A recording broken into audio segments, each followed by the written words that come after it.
What's going on, people? Welcome to the Chico de Manuel Show. This your boy Chico. Here to shoot some more shit with you, chop it up. Been a little busy this week trying to get some things sorted out in my life, so didn't get to stick to my schedule the way I wanted to.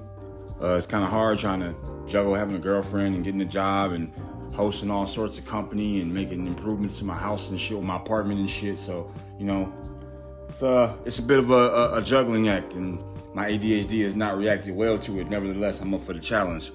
So with that being said, once again, welcome you guys.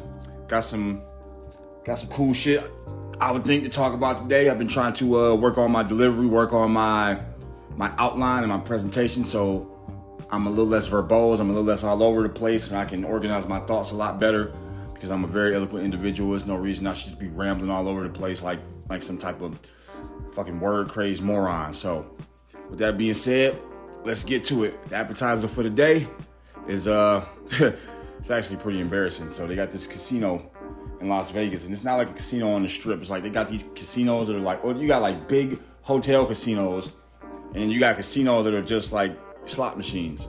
You just go in there and there's nothing but slots. And it's this one called Eureka. And I've been playing a lot of Buffalo lately. I don't know if you... Buffalo! Been playing that shit a lot, and I find it rather entertaining, to say the least.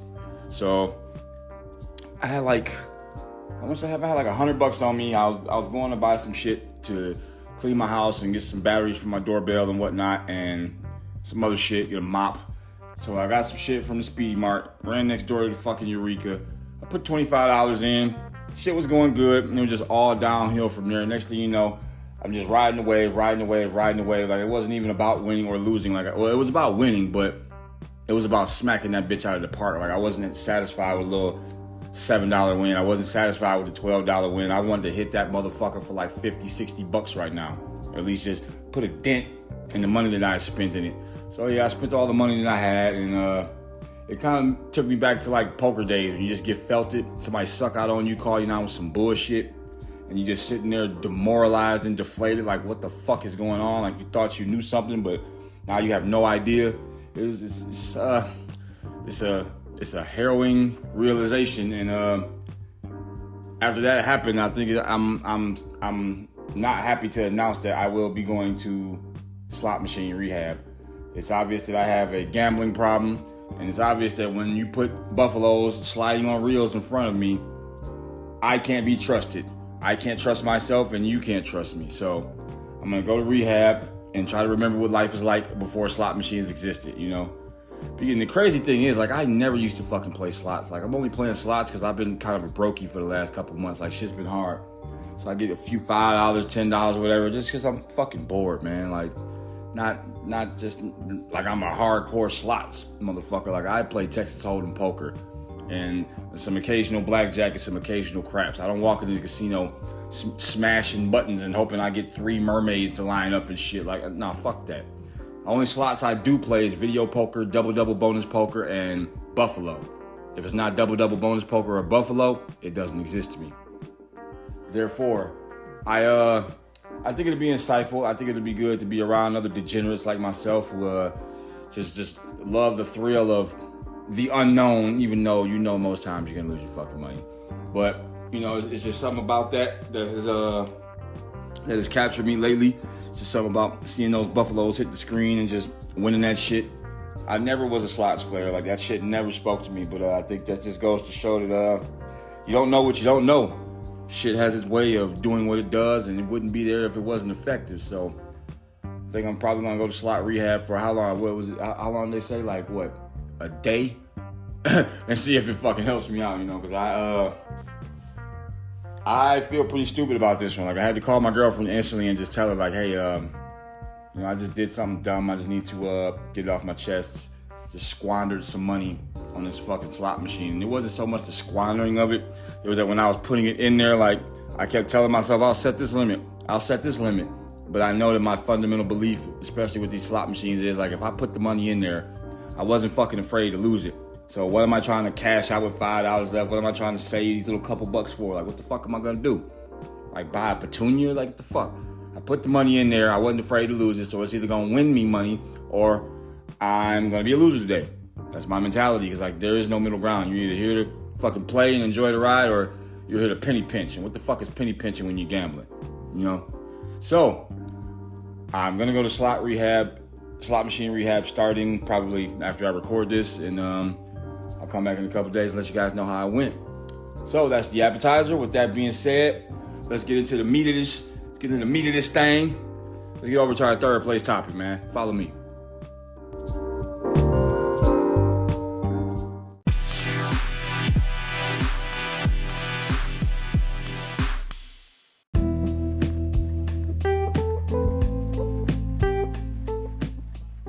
All right, welcome back.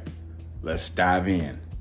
Third place topic is a little phenomenon I've noticed, just having people that I have invited and that I haven't necessarily invited over my house, but just a common theme that I've noticed with different types of people, different varieties of people. And when people are in my house, there's a sense of orderliness, there's a sense of respect that I have not always seen when I'm at other people's house. And I just wanted to take a second to think about why that is, why nobody really ever disrespects me in my house. I don't really get into arguments here. Like, when I say something, it's for the most part abided by. Like, I don't get a lot of pushback on things. And I don't think it's just because it's my house, because people don't intrinsically give a shit about that. Like, that's not just a given. But I think it's a few things that I do that contribute to that phenomenon. So just wanted to talk about why I feel like nobody disrespects me in my home, and here's why. So one of the first things I do is I set the tone before people walk in. Like, before you walk in my house, I got papers on my door telling you what to expect. Like, if things change, I let somebody know. So as soon as somebody's walking at the door, as soon as somebody's knocking on my shit, it's like, hey, look here, just so you know, before you walk in here, this is what to expect. I usually have a blink doorbell on my shit, so I can see somebody coming in, and like, I know that yelling through the door, who's that? Like, and then even more so, one of my notices, even if you know I'm here, like, if you don't get the proper clearance to show up at my shit, you can know I'm here. I still might not answer the door. All that old shh, that whisper shit, somebody's knocking at my door. I don't like doing that, and I try to not do it as often as I can, because I don't even feel like I owe somebody an explanation that if you knock on my door and I don't answer, whether you know I'm there or not, like, what law should I have to open the door for you? Like, you come when I tell you can come, or your ass stand outside and rot. I don't care. So another thing I do, I like to keep my house very clean, keep it very orderly, and keep it the way I like it. I don't really, I guess you could say I'm open to recommendations or open to things people have to say about it, but I don't really care. I'm not really after that. I'm not looking for that. Like, my house is my house for a reason, not so you can come in here and express your thoughts and ideas about how it should be. Like, I'm not going to shut you down, because I want you to, I guess, somewhat feel comfortable here. But at the end of the day, like, you have no say over this domain. Like, this is my shit. I want to be understood that it's my shit. And I'm not seeking comments and questions. I'm not taking suggestions. Like, this is what it is, So, and it's nice. It's clean. You come in, I hang your coat up, and, everything is how it is. So if I keep it this way, that means I want you to keep it this way, or you should strive to try to keep it this way too, because this is something that everybody can enjoy, everybody can appreciate.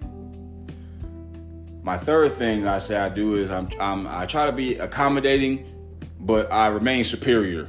Like, if a guest comes over my house, I had a lot more seating in here. I just recently got rid of that shit. I'm looking around, I'm like, it's just too many chairs for just me and one other person to be here. It's too many fucking chairs. So I just threw this raggedy ass couch I had out. Now if somebody comes over, like, I'm sitting on a comfy couch, I got these chairs that recline and shit. Those chairs are reserved for me. When a guest come over, I whip out a folding chair, or I whip out an individual chair, and they sit on the other side of the room, closest to the door, back to the window. Like, you don't get the comfy seats. You don't get the glasses that hold more liquid. Like, I give you what you need, but I want you to understand you're a guest. Just like if you're sleeping in a guest room, it's not the best bedroom in the house. The master bedroom is the best bed in the house. This is something that is just accommodating enough for you to get what you need and to be able to do what you need to do in the fashion that's, how can I say, least expensive to me per se. Like, I'm not going out of my way like I used to make sure you're comfortable. Like, you got somewhere to sit, you got somewhere to stand, you got something to drink out of, you got something to see. That's it. all the luxuries and all the cool shit is reserved for me because this is my path. So that's that. Another thing, I try to encourage socialization and I show interest in people. Like, people come over, I ask them things about themselves, I talk. Before I had a TV in my living room, like, it would just be seating and me. Like, if you're going to be in here, you're going to get spoken to. Like, you're going to get asked questions that other people probably don't ask you. Like, this is something I want to encourage. Like, I want people to feel like coming here is a unique experience. This ain't just like going to Tom's house or sitting up at the dope man and motherfuckers just blasting music or like fucking they arguing in another room and all this shit. Like, ain't none of that shit happening here. Like, I want people to feel a part of the conversation. I want them to, feel like I give a damn about them being here and they're not just another fly on the wall or just a motherfucker just sitting here for whatever reason. Like, speak to guests, ask people their names, check up on people. It's just shit I would just consider overall being a friendly and good person. I don't see anything wrong with that. And then the last thing that I do is I never take shit from anybody in my house. I'm always promoting positive vibes. Like, I'm not going to do any arguing with people in here. If you got something to say, feel free to say it. But at the end of the day, my word is final. If you're going to try to argue with me or go back and forth with me, I'm not having that shit. Your ass can get the door. And if you won't take the door kindly, then it's going to get hostile. I don't care if I have to beat you. If I ask you to leave my house, you get up and get the fuck out. It's just that simple. Because the only way we get to that point is a gradual buildup of that. Nobody's just doing no one thing and I'm like, hey, look here, bitch, get out. It's like, no, it's like, okay, the rules are on the wall. I've got rules posted. I've got notice. You knew everything that was going to happen before you walked in here. And all these rules are in place to promote positive vibes, to make sure everybody has a good, friendly, and safe experience. Everybody feels respected and all that shit. And if you're not going to contribute to that vibe, I'm going to contribute you to the outdoors. I don't play that shit in my house. Ain't nobody finna come in here disrespecting me, disrespecting my company, telling me what they is and ain't going to do. I couldn't give a fuck. Grab your puny little belongings and get to stepping. If you don't get to step, I'm going to give you an injury to take with you when you eventually do step. It's never gotten to that point, thank God, but it will go to that point and it will escalate faster than you can escalate it because in my house, I have control, always. So, that might seem kind of brusque or whatever, but I don't give a shit, man. Like, this is my house. I bust my ass to get it, and I want what I want in it. It's like when I come to your house, when you tell me some shit to do, I'll obey it. And if I don't like it, I'll leave. This is your shit. It's your premises. I got home field advantage in my shit, and I'm going to always have home field advantage. So, that's just touching on, a few of the things why I think people don't disrespect my house, Maybe I said something that you could take and apply in your own shit. Maybe I didn't. Nonetheless, it's just some of the things that I feel like contribute to my peace of mind, contribute to people respecting me. A lot of people say thank me for them being over here, which I also really appreciate. And I think they wouldn't do if they didn't feel like it was a privilege to be in my house. So that's my third place topic, a little chit chat on that. Let's move on to the second place topic.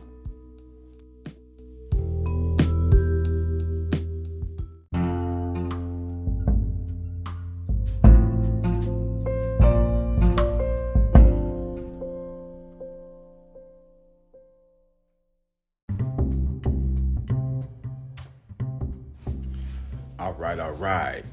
On to the second place topic. So it's just something I've been thinking about when I think about like loneliness or like the type of people I'm around or the type of people that I've been around and like certain things I don't have to deal with. It's because if in regards to loneliness, like if I'm thinking about loneliness in terms of people aren't being here or I don't have a lot of friends or whatever, I look at it as a side effect as to me being really picky about the type of people I'm going to have around. Because a lot of people don't always have my best interest in mind, especially in this area of Las Vegas that I'm at. It's like a lot of motherfuckers are leeches in disguise. And I ain't for that shit. So I was sitting down thinking of this. I comprised a list about 8 ways to spot and eliminate toxic friends. And that's air quotes around friends. So number 1, I clearly define who I would call a friend. It's because I chop it up with somebody or we have a conversation or this and that or we was in an elevator talking to some shit. That does not mean we're friends, okay? I generally define friends as somebody who I've known for quite a while, at least like 6 months minimum to a year. We've been through something that's not just work. Like we're not just work friends. Like we've actually been through something together, like something significant, a significant life experience. and we have things in common, and we can talk to each other without necessarily needing a task to get done, or I'm just not needing something from you. Like a friend just hit me up, so we ain't spoken in a while, I just wanted to say hi, see how I was doing. Like people who can do that shit, or people who respond well when I do it to them, are people that I would consider friends. Just because a motherfucker loaned me $5, or just because somebody got me something I was looking for, like that don't mean we fucking friends. Like people try to use, there was this one chick that used to be in this neighborhood, and every time I seen her, she's like, hey friend, and I'm like, I don't know if you're trying to like NLP program me to like think that we're friends. Like, bitch, I might be your friend, but you're not mine. Like, that shit does not work with me. Like, I know my friends from my acquaintances, and my acquaintances from nobody. So I have a clearly defined expectation of what I would consider as a friend, and if somebody's unsure, I would tell them. Number 2, test fast, trust slow. So if somebody's trying to be my friend, or if somebody's in contention for being a friend, like I would do things to try to figure out where your integrity lies. Like, this is a good example I use. Like, if somebody asks me to, like, let's say borrow money, or I want to see how trustworthy somebody is, I'll give you something small, because my philosophy is if I can't trust you with something small, I can't trust you with anything large. So somebody asks me, you mind if I get $5 and I pay you back, woo woo, or just like, hey, I got $5, you might run in the store, grabbing me this, woo woo woo. And it's like, depending on how you handle a series of small tasks, depends on whether I can trust you with anything greater than that. So if I give you $5 and you say you're gonna pay me back tomorrow, and you pay me back like 5 days later, it's like, okay, I still kind of trust you, but you didn't pay me back when you said you were. You didn't tell me why you couldn't pay me back, or that something came up. You didn't communicate. So like, you get some brownie points for like actually paying me back, but yet and still, like, I need the communication. I need you to know, like, what do you think I'm gonna do? Hound you down and whoop your ass for $5? Like, come on, man. But it's a small task. And another way I see it is it's much more cost effective financially and in every other way for you to rip me off for $5 and I never fuck with you again, as opposed to whatever amount that you could cost me if I just keep giving you chances, keep letting you say whatever the hell you want to me, like, and just going on about my day. Like, words cost, they're not free. Third quality. I look for people who are in a good situation, in addition to having multiple common interests. Like people who are like homeless, or people who like arguing with their spouse all the time, in between jobs all the time and shit. Like, and this has nothing about me elevating myself above them to any way, but it's like, if you don't have anything going for yourself, like if your whole situation is just a neediness, being a needy person, or you just a cost waiting to happen, I might like you, but until you get your shit together, like we cannot advance further in the friendship. Like, you got to be in a good situation, and we got to have something in common. I know I said that already, but like the good situation and having something in common go hand in hand. Like, just being in a good situation but we don't vibe, that's like, no. But you got to be in a decent situation, at least have a job, at least have your own place, or like you're living with somebody where you're paying some bills and whatnot. You're not just squatting, you wearing different clothes every day, like you're clean, you don't come over here stinking and musty and smelling like the outside. And you also don't fuck with other people that's not in turbulent situations. Like, I don't have any time. I'm not a fucking therapist. I don't get paid for this shit. Like, I understand we have problems. You need to talk about that shit sometimes, but it is not my duty to process and sift through and handle other people's drama. Like, I don't give a fuck about your drama more than I care about mine. So if you're going to be adding to my stress level, or you're just a person whose lifestyle is just turbulent and just, you always got some shit going on, like I can't be dealing with you. That shit is just too much. And I'm not looking to add stress in my life. So you got to have a good situation going about, in combination with us having something in common. There's like, we're multiple things in common, not just one thing, multiple things in common. Number 4, people who keep in touch without me reaching out to them. So it's like, haven't seen somebody in a while, somebody reaches out, touches base with me, or I, when people do that, it makes it a lot easier for me to do it to them, because if they're keeping up in touch with me all the time and I'm not reaching back, I tend to feel really bad about that shit. It's like, now I'm being a fake friend. Like, they can hit me up if we haven't talked in a while and see what's going on, but it's like, I can't return the same favor. That's not what friendship is about. Like, friendship is a reciprocal thing. Like, you happy for me and I'm happy for you. I'm happy for you. You happy for me. Like we rooting for each other. You know, we in each other's corner. So if somebody can take 30 seconds, a minute, 2 minutes out their day to shoot me a text message, just give me a brief phone call. They're not requesting shit, or they're not like, you know, they just say, hey, man, I just hadn't heard from you, man. I just wanted to make sure everything was good. How's the girlfriend? How's the house? How's the job going? Like taking a genuine interest. Like, you know, I could fuck with that. If people generally only do that when they good people. Like sometimes people might do that to be manipulative, but I don't feel like that's a hard quality to maintain if your heart isn't in the right place when you're doing it. So when people hit me up and check on me, or just hit me up just to say hi or whatever, it's usually a really, really good sign that they a good friend to have. They're somebody that I want in my corner. My number five tip, or my number 5 identifier, is we can survive a heated disagreement. So, you know, even as friends, we're not gonna always see eye to eye. You know, we might have completely opposing viewpoints on something, but we can discuss that shit, and we can either agree, disagree, or agree that we don't agree on this. Like we can reach a conclusion and we can respect each other for it. Like we don't have to, it's not like something where we're gonna have a falling out because, oh, you have these political views and I have these political views, or you feel this way about this subject, I feel this way. Like, if anything, I like having disagreements with people because it gives me a perspective that I don't own myself. Like people who disagree might say something that if it doesn't necessarily change how I feel about it, they can give me a different outlook, a different viewpoint, and that's something that I can add to me and use to make me a more complete person.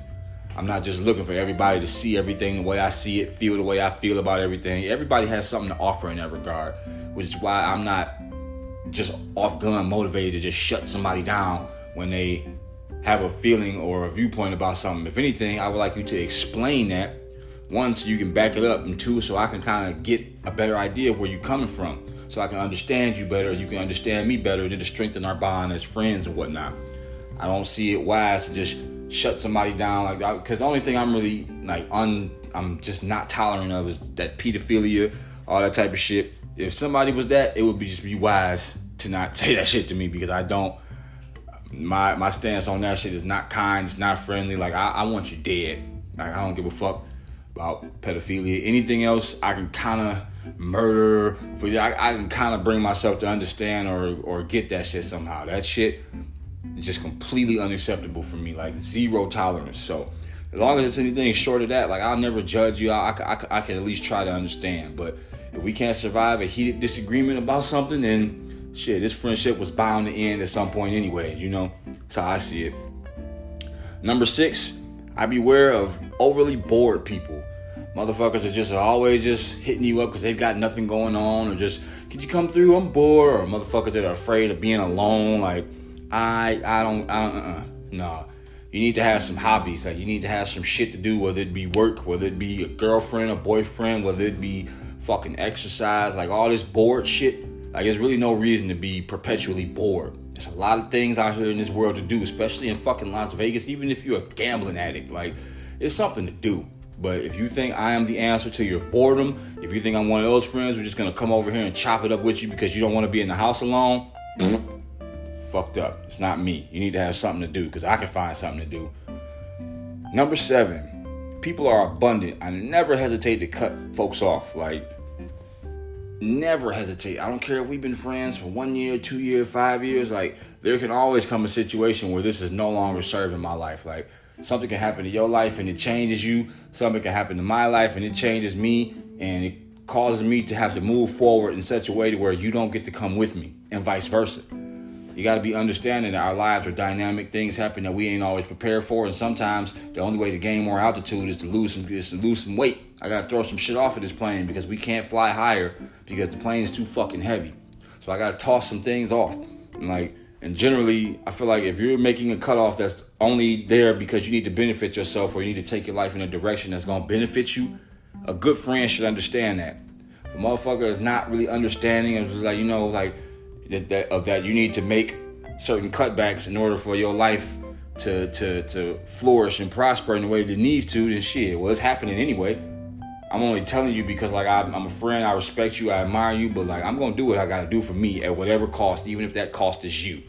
So if I gotta cut motherfuckers off because their life is becoming turbulent, or you starting to stress me out, or I'm just about to move geographically to a different location, which is gonna make communication with you hard. Like, if you can't accept that, I really don't care. Like, I was just trying to kind of giving you some friendly notice. So if motherfuckers can't understand, people are abundant. I'll make new friends. Like, I'll make new friends. I'm not fucking worried about your little attitude, but I'm just giving you notice.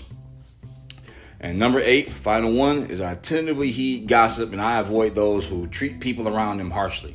So, like, if you got a motherfucker that's every time they come around, their whole conversation topic is just what somebody else is doing, or I just heard this about so-and-so, and or they talk to their mom rudely, or they talk to their father, or their brother or sister rudely, they scream at the dog and shit, like, all that type of shit. If you would disrespect your own family or your people closest to you, you'll fucking do that shit to me. So why do I want to get close to you? Like, if you don't know how to treat the people that's in your circle, if you got bad attitude, harsh communication, like you just closed-minded and shit, like, I don't give a damn if you're nice to me. What that actually makes me think, if you're nice to me and you're rude to them people, is that you think I have something that you need. Like, there's a reason to be nice to me and not them, because there's something to gain from being kind to me that isn't existing with them. And I'm not with that being manipulated shit. You're not going to manipulate me. So if a motherfucker can't treat their own circle nicely, but they want to treat me nicely, no, there's something wrong with that. That's a huge red flag. Anybody that can't respect the people closest to them will eventually disrespect you.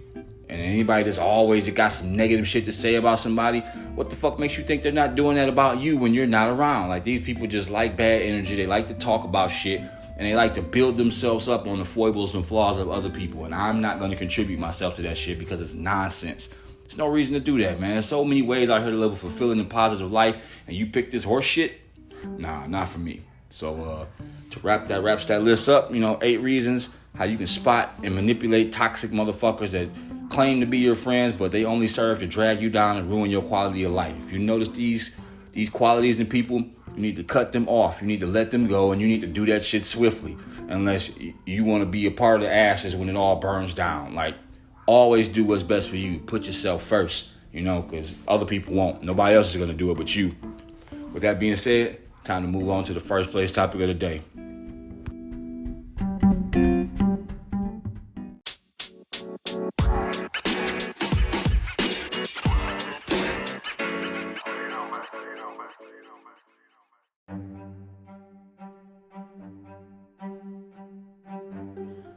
Oh, alrighty.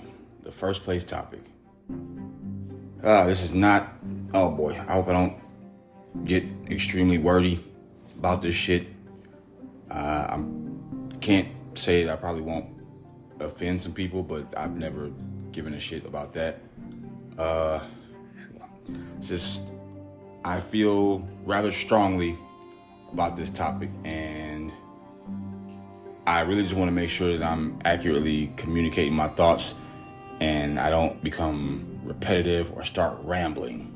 That's what's really got me like just thinking a lot. But this whole gender ideology shit, especially in regards to the way people are trying to like force it down people's throats, and like how it's just was kind of like a subculture at one point, but now it's like the main focus. Like, you can't watch a TV show without seeing it. You can't go to the fucking mall without seeing it. Hell, you can't even go to church without seeing it. And to preface, I have nothing against trans folks, non-binary, LGBTQ. Like, I am not bigoted or against that shit in any way, but I think for the most part, they have taken the freedom that you have in America and they have abandoned the responsibility that comes with it. I think a lot of times when it comes to this argument, people are so privileged nowadays that they do not consider what their predecessors before them had to do for them to even have the platform that they have. Like, people have fought People have died. People have been mistreated. Just so you can walk around and wave your flag and tell people not what they ought to do, but what they're going to do. You know, you live in a society where you have the freedom to choose and or change your identity, which in itself is not particularly harmful. But when you look at, when I think of identity, I look up the definition of the word identity. And it's a fact of being who or what a person or thing is. The fact of being who or what a person or thing is. So that alone suggests that a person's identity is rooted from facts. It is rooted from facts. A fact is something that is proven to be true. My favorite one, it is a fact that the Eiffel Tower is in Paris, France. You can debate that shit all you want. We can buy a fucking plane ticket.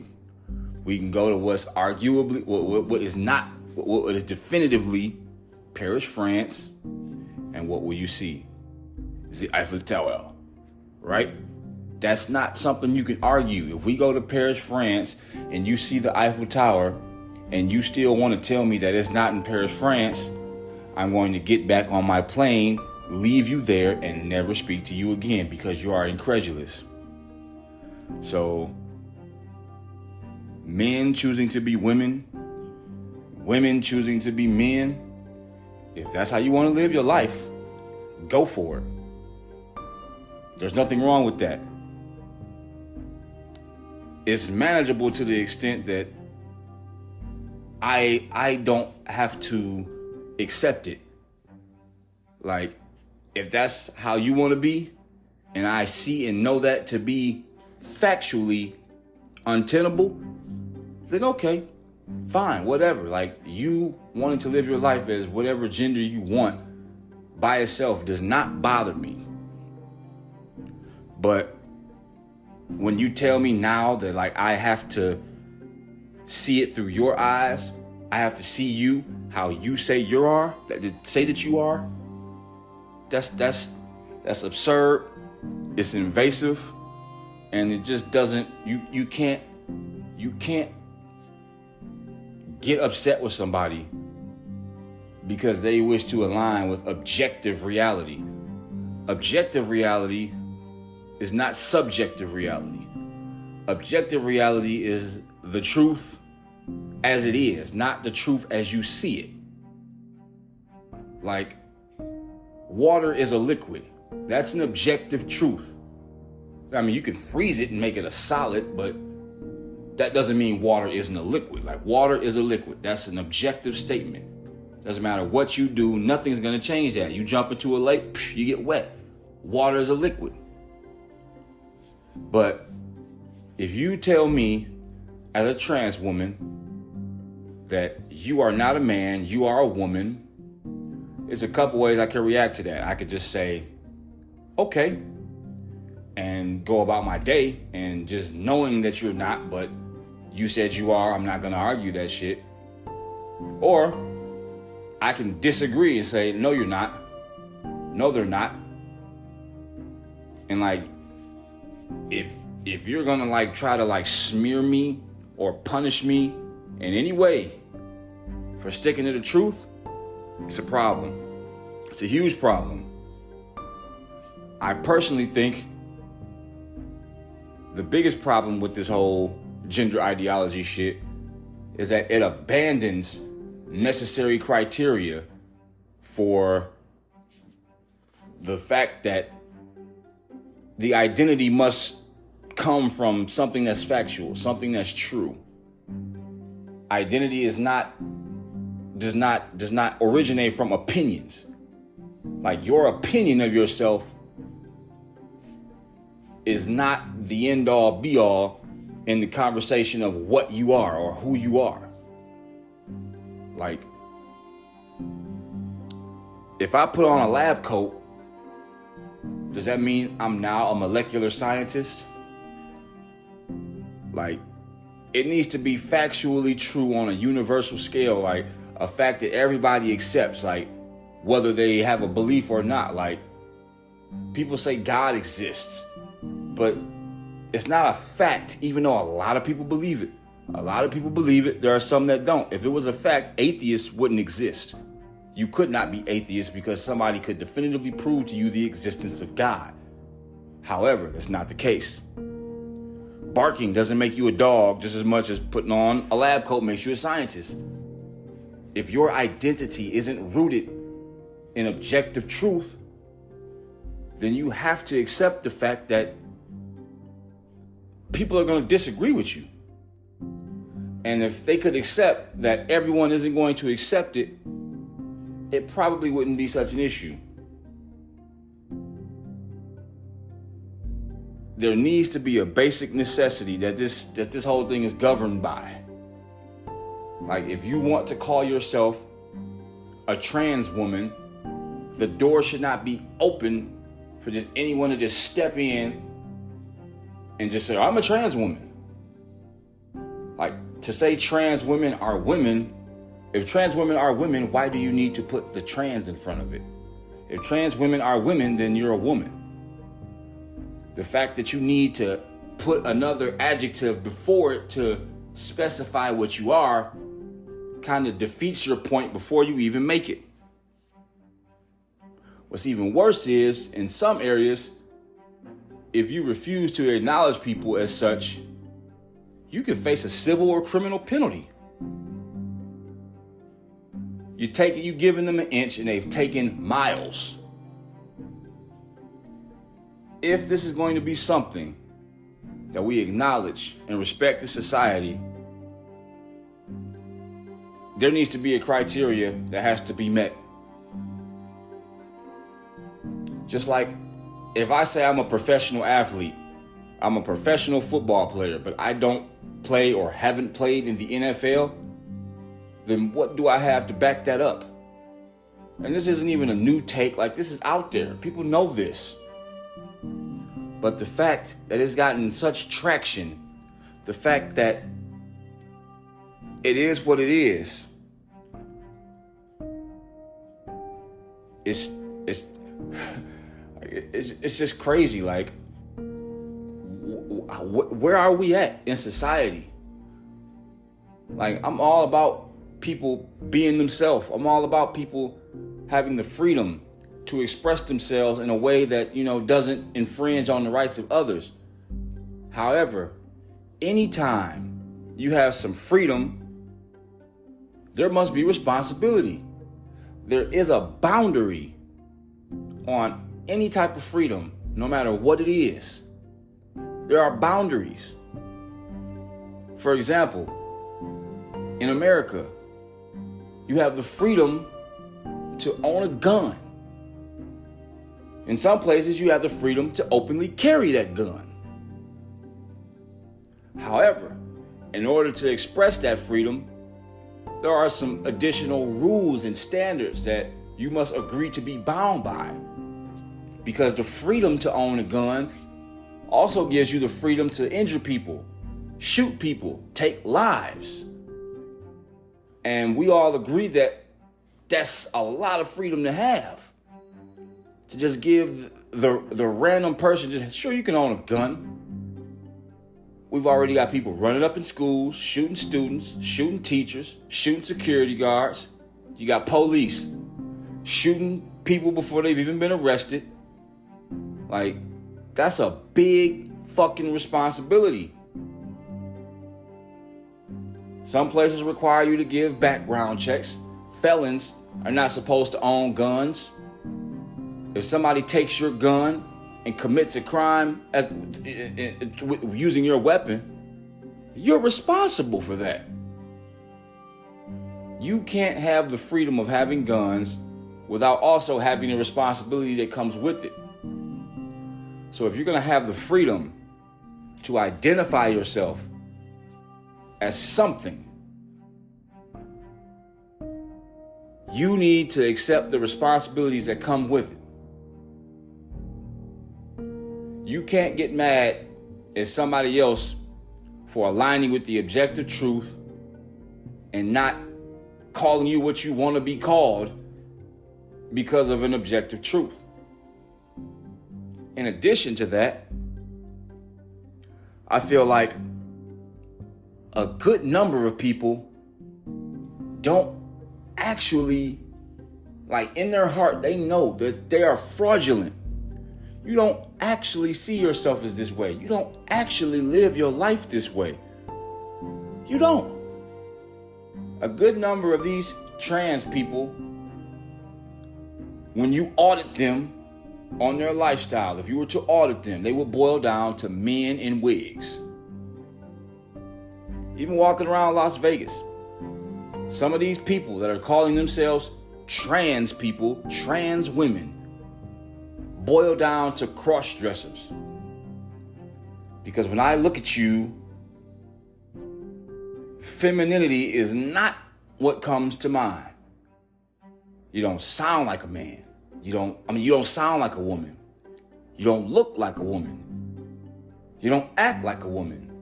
You don't smell like a woman. You're missing all the necessities associated with womanhood. Not to mention that it's already been displayed that when you ask people what is a woman, a lot of people either draw blanks or they display an inability to answer that question. Like, but this is what you're walking around as. Like, womanhood is something you can buy off the shelves at Walmart. If it was, why didn't you buy the complete package? There are actual people, actual trans women out here who fully commit. They don't do things that men do. They don't act like men. When you look at them, if you were to notice that they were a trans woman, it would take you a second because you initially thought that they were just natural women. They've been living their lives like this for who knows how long. And they may have been oppressed and silenced for a period of time. But just because you are no longer oppressed and silenced doesn't mean you get to run rampant. If you were oppressed and silenced and now you're not, you have a freedom that you didn't once have. And just because you have the freedom, you do not have permission to run rampant. You do not have permission to force yourself on others. There's some responsibility that comes with that.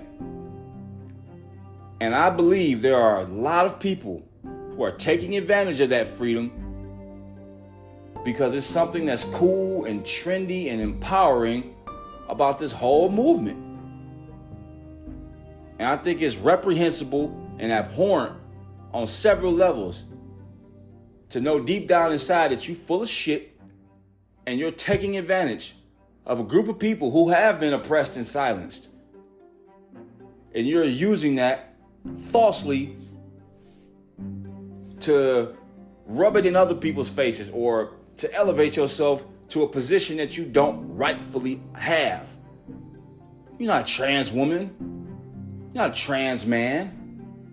You just want to run around and make people do what the fuck you want them to do. You want to run around and throw this shit in people's face, and if they have any kind of argument whatsoever, you want to take action. You want to ruin their career. You want to smear their name and slander them and say all type of libelous bullshit. What if somebody did that to you? You know? That's just not cool. That's what really upsets me about this whole shit. The percentage of people that are taking advantage of this. You know, I'm all about a group of people that's been oppressed and silenced getting their turn to hold the mic. Shit, I'm a black man. That's what slavery, the civil rights movement, all of that. We was oppressed. We was silenced. And we fought for that shit. Nobody's piggybacking, as far as I know, on the civil rights movement. You know? Even though black people aren't oppressed and silenced anymore, I think those days are pretty much gone in America. You still got some fringe and niche resistance against that shit, but for the most part, A black person can be infinitely successful and wealthy in this country. And I get frustrated when I see a black person get into a disagreement with a white person, and they just say, you know what, you being racist. That's some racist ass white people shit. Like, what? You know good and damn well that in this situation, this white person was not being racist. And it's infuriating to hear you throw that term around. Because when it's a situation where a white person might actually be being racist for real, nobody's going to take you seriously. Nobody's going to take it seriously. It's like the boy who cried wolf. There's a lot of motherfuckers crying wolf out here. And we don't even have to go into why crying wolf is not the thing to do. I believe if you're going to take the shield and sword associated with this movement, you need to audit yourself and make sure you legit. Because it's not about the benefits or the shit you stand to gain for just jumping on the bandwagon. You know? Shit is crazy. It should be an inherent duty that's welded to having the leeway to potentially identify as something untrue or nonsensical, coupled with governments being able to impose penalties on people who oppose what you're saying or what you're doing on the grounds of their commitment to an objective reality. Having all this freedom without responsibility, to me, it just seems to permanently risk a pathway to tyranny. You need to be held accountable for attempting to alter the grain of discourse regarding distinct real-world truths. This shit is not optional. It's not optional. If you're going to identify as these things, if you're going to take this cape and wear it, you need to be about it. You need to be sure you're about it. Almost to the point where if you about it and then you decide to change your mind later, your ass need to face some criminal penalties. Because there's other people out here losing their businesses and livelihoods and reputations for not playing ball.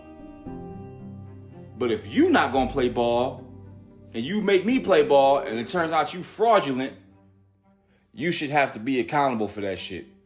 Abso-fucking-lutely. It's ridiculous. Outright ridiculous.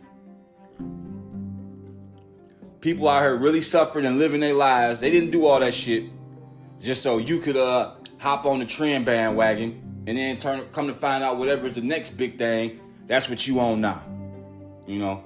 You need to take a serious look in the mirror. Seriously. And if you know you're full of shit, hang it up.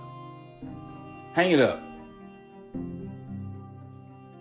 Quit making a goddamn fool of yourself. This life ain't for everybody. It's not. And if you're taking advantage, you should be ashamed of yourself. You should absolutely be ashamed of yourself. And fuck issuing an apology, because that shit doesn't do anything. Nobody wants to hear your apology. Just get your act together. Get your fucking act together. Because nobody owes you anything. You didn't pay the price that other people paid for you to be able to jump on this bandwagon. So think about it. That's my take on that shit. And that's going to conclude the show for today. Appreciate y'all listening. Be back in a couple days with something new to talk about. Something else to move forward with. And I hope something I said moved, something I said resonated with you. And, that's how I really feel. So with that being said, I'm going to conclude, man. See y'all on the next episode. I'll holler at you.